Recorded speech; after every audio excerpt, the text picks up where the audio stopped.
Have you ever felt the strange pull of the unknown? The need to explore places whispered about in stories, where shadows dance and the air feels heavy with untold secrets? What about hospitals? Places filled with the joy of new life but equally heavy with the weight of death. What happens when the lights go out? The hallways grow silent, and the only ones left behind are those who never truly leave. This isn't just a ghost story, it's my story. A chilling experience that took me from skepticism to belief, from curiosity to dread. I thought I'd seen and heard it all, but I was wrong, so very wrong. If you're brave enough, follow me into the haunted ruins of St. Mary's Hospital, a place where fear takes on a life of its own.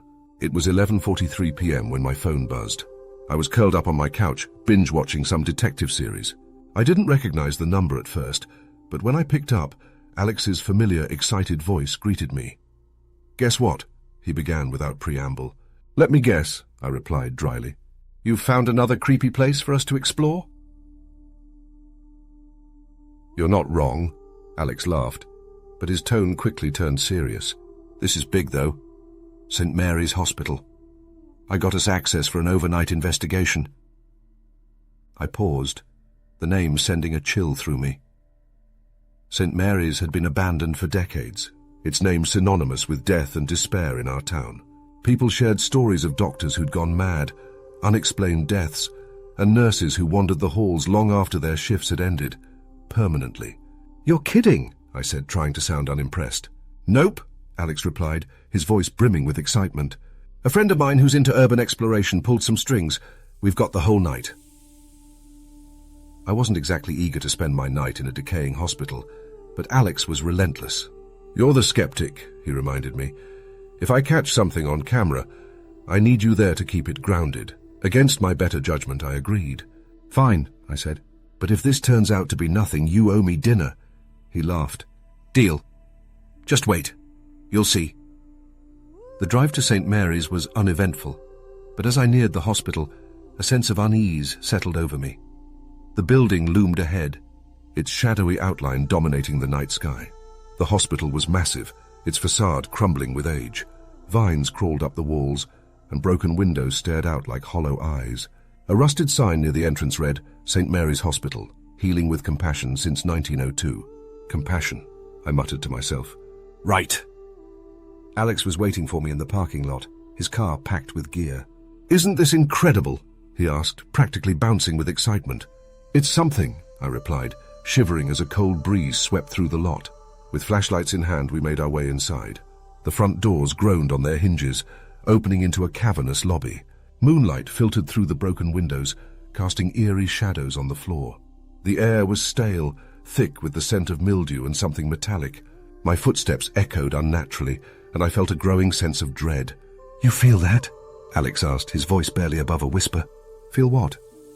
"The heaviness, like the air is different in here." I nodded reluctantly. The surgical wing was the first stop on Alex's list. The hallway leading to it was a labyrinth of peeling paint, shattered glass, and abandoned equipment.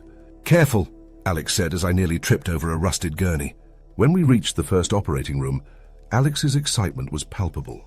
"This is where they say the surgeon collapsed," he explained, pointing to a dark stain on the floor. The room felt wrong. It was cold, unnaturally so, and I couldn't shake the feeling that we weren't alone. "Let's try an EVP session," Alex suggested, pulling out a digital recorder. I rolled my eyes but played along. "Fine, what do we ask?" "Anything," Alex said, pressing the record button. "Is anyone here with us?" For a long moment there was only silence. Then, faint and raspy, we heard it. "Leave." The word was barely audible, but it sent a chill down my spine. "Tell me you heard that," Alex said, his voice trembling. "I heard it," I replied, trying to keep calm. "But it could have been the wind." Alex wasn't convinced, and honestly, neither was I. The children's ward was infamous for sightings of the laughing nurse. The story went that she'd poisoned her patients before taking her own life. Locals claimed to hear her laughter echoing through the halls late at night. The ward was a heartbreaking sight. Tiny beds with rusted frames lined the walls, their mattresses torn and decayed. Faded murals of cartoon animals stared down at us, their cheerful expressions grotesque in the dim light. As we stepped into the hallway, a faint giggle echoed behind us. "Did you hear that?" Alex asked, his face pale. I nodded, gripping my flashlight tighter. "Let's keep moving." We ventured further, the laughter growing louder until it sounded like it was right next to us. I swung my flashlight around, but the corridor was empty. "We need to leave," I said firmly. Alex hesitated, but finally agreed. "Let's check out the basement first," he said. The basement was our final stop and the worst by far. The stairs creaked underfoot as we descended, and the air grew colder with every step. When we reached the morgue, I immediately regretted coming. The room was small and suffocating, its walls lined with rusted steel drawers. Alex set up his camera. "Let's do one last EVP session," he said. "Make it quick," I replied, glancing nervously around the room. "Is anyone here with us?" Alex asked. At first there was nothing. Then all at once the room erupted with sound. Drawers slammed open and shut, lights flickered wildly, and a guttural growl filled the air. I turned to run, but the door wouldn't budge. "Alex!" I shouted, panic overtaking me. Before he could respond, a shadowy figure emerged from the far corner. It had no face, just a dark, towering mass that seemed to absorb the light. The growl deepened, and the figure moved closer. Adrenaline took over as we shoved the door open and bolted up the stairs.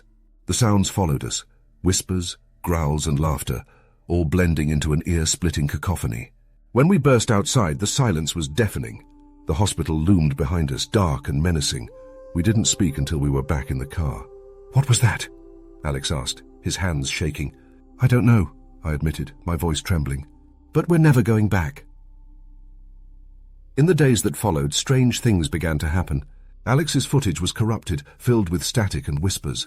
Objects in my apartment moved on their own, and I woke up every night at 3:33 a.m. to the sound of faint laughter. Alex became obsessed, but I wanted nothing more than to forget. Yet no matter how hard I try, I can't shake the feeling that something followed us home. If you ever find yourself tempted to explore an abandoned hospital, resist the urge. Some places are better left undisturbed. St. Mary's wasn't just haunted, it was alive.